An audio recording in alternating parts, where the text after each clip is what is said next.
Le but de la présentation est de vérifier, en fait, de distinguer une réaction endothermique d'exothermique.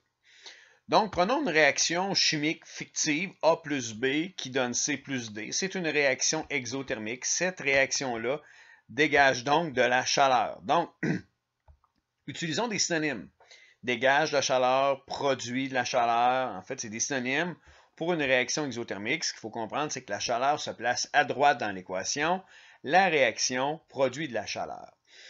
Le but de ce module, en fait, c'est de comprendre ceci. C'est que cette chaleur-là qui est dégagée lors d'un phénomène exothermique, la chaleur étant de l'énergie, étant donné que rien ne s'opère, rien ne se crée au point de vue énergétique, elle était où cette chaleur-là? Elle était nécessairement contenue dans la matière, donc on peut s'imaginer qu'elle était contenue dans les réactifs ici. Ce qui nous amène donc à parler de l'énergie interne, la notion d'énergie interne. Dans une réaction exothermique, si on compare l'énergie interne des réactifs, A plus B, puis des produits, C plus D, ce qui est à la base même de ce module-là, c'est de comprendre que dans le processus exothermique, il y a une diminution de l'énergie interne. Car si la réaction est capable d'expulser de la chaleur, c'est que le niveau d'énergie interne a diminué pour faire justement sortir une partie de cette énergie interne-là sous forme de chaleur. L'énergie interne, c'est un mot qui sert à se représenter en fait l'énergie qui est emmagasinée dans la matière. N'oublions pas que le vrai terme de l'énergie interne, c'est l'enthalpie, symbolisée par la lettre H. Évidemment, la science se déroule beaucoup en anglais et dans la langue de Shakespeare, on ne dit pas enthalpy, on va dire molecular heat, donc qui commence par la lettre H. Donc, dans un processus exothermique, il y a diminution de l'enthalpie et donc la variation d'enthalpie, la variation d'énergie interne va donner une valeur négative nécessairement. Cette valeur négative-là, elle pourrait se calculer. On pourrait essayer de la calculer expérimentalement. Je vais en parler dans quelques instants. Mais pour l'instant, ce qui est important de se rendre compte, c'est que si le processus exothermique produit de la chaleur, ça fait diminuer le niveau d'énergie interne, le niveau d'enthalpie, et nécessairement la variation d'énergie interne est négative parce qu'il y en a moins à la fin qu'au début. Ce serait exactement le contraire si la réaction était endothermique. À ce moment-là, la réaction absorberait de la chaleur pour se transformer en produit. Le niveau d'énergie interne à la fin serait plus grand et on aurait une variation d'énergie interne ou d'enthalpie positive. Ce qui nous amène à ce moment-ci à parler de comment on fait pour la calculer, cette variation d'énergie interne-là. On peut y aller par des mesures expérimentales. On appelle ça faire de la calorimétrie. Et en calorimétrie, cette chaleur-là, elle se calcule à l'aide d'une équation. Q égale mc delta T. Et ce qu'il faut comprendre, c'est qu'en calorimétrie, quand on fait des calculs de Q égale mc delta T, il faut distinguer absolument système d'environnement. Donc, je reviens à mon équation ici. C'est une réaction exothermique qui dégage de la chaleur. Donc, mon système chimique dégage de la chaleur. Cette chaleur-là s'en va dans l'environnement de mon système. Et quand je vais calculer Q égale mc delta T, je calcule la variation de température de mon environnement. Et donc, si mon environnement gagne de la chaleur, c'est que mon système a perdu de l'énergie interne. C'est pour ça que dans les prochains instants, je vais ouvrir une parenthèse pour vous parler un peu de calorimétrie. La calorimétrie, en fait, telle que marquée dans la définition, c'est la mesure de l'énergie mise en jeu dans certains phénomènes physiques ou chimiques. En secondaire 5, la calorimétrie s'effectue en milieu aqueux. Donc, l'environnement sera toujours de l'eau. Et donc, si on fait une réaction exothermique dans un environnement aqueux, la réaction exothermique dégage de la chaleur. Cette chaleur-là est captée par l'eau. Donc, on aura un delta T de l'eau positif parce que la variation de température de l'eau, la température finale est plus grande que la température initiale. Donc, le calcul de cette chaleur-là, Q égale mc delta T, va donner une valeur positive. Fait que si l'eau gagne de la chaleur, c'est que nos molécules, notre système, l'enthalpie, la variation d'enthalpie a diminué, ça va donner une valeur négative. Donc, allons-y avec un chiffre. Si Q égale MC delta T m'arrive avec une valeur positive de plus 50 000 joules, ça veut dire que mon système a perdu moins 50 000 joules, ou si vous préférez, moins 50 kilojoules. On assisterait à l'inverse si le phénomène était endothermique. Donc, imaginez une réaction endothermique qui se déroule dans un milieu aqueux. Le système absorbe de la chaleur. Ça veut dire que mon environnement perd de l'énergie. Si mon environnement qui est de l'eau perd de l'énergie, la température baisse. Le delta T va donner une valeur négative.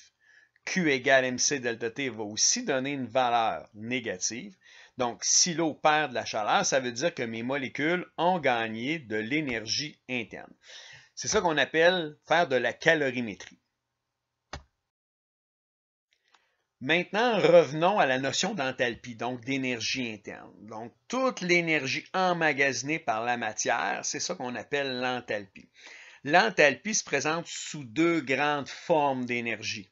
L'énergie cinétique, EK, et l'énergie potentielle, EP.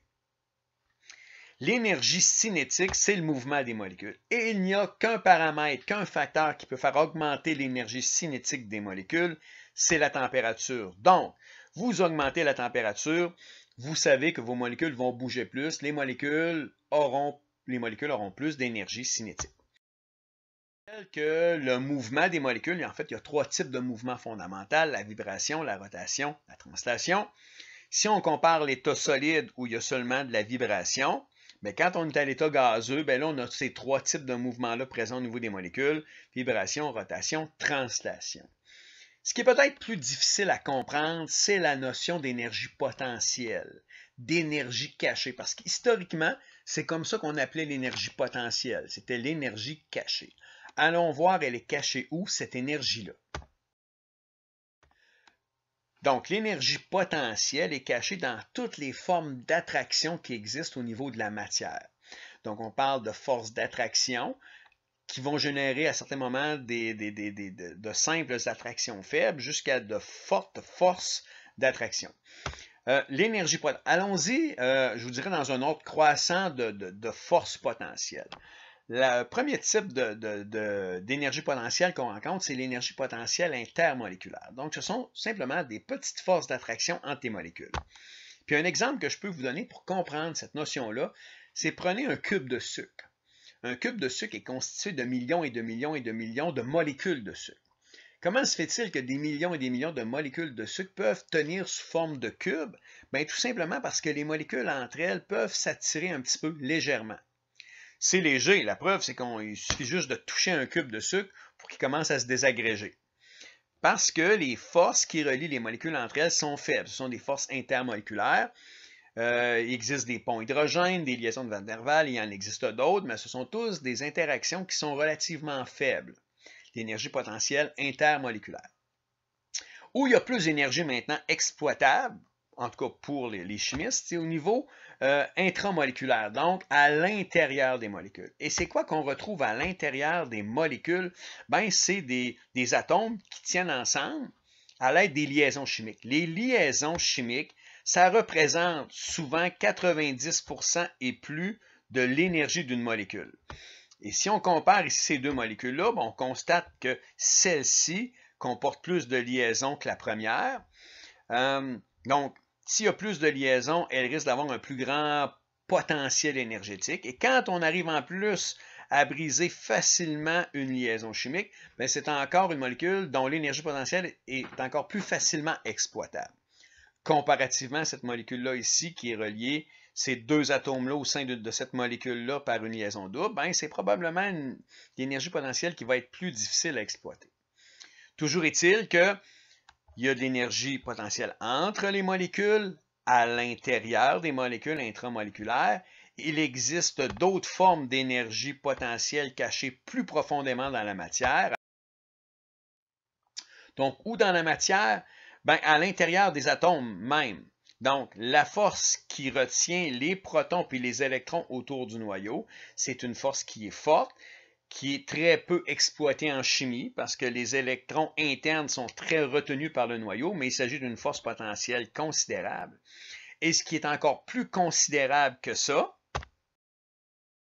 c'est l'énergie potentielle à l'intérieur même du noyau qui retient les protons et les neutrons ensemble, qui retient même les quarks à l'intérieur des protons et des neutrons. On parle de l'énergie potentielle nucléaire.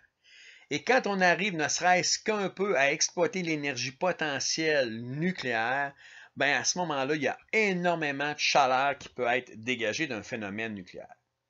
Toujours est-il que c'est quoi qu'on appelle l'énergie interne? C'est quoi qu'on appelle l'enthalpie?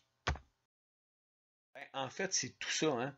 L'énergie cinétique, l'énergie potentielle, toutes les formes d'énergie, c'est ce qu'on appelle l'énergie interne de la matière, dont le vrai terme est enthalpie.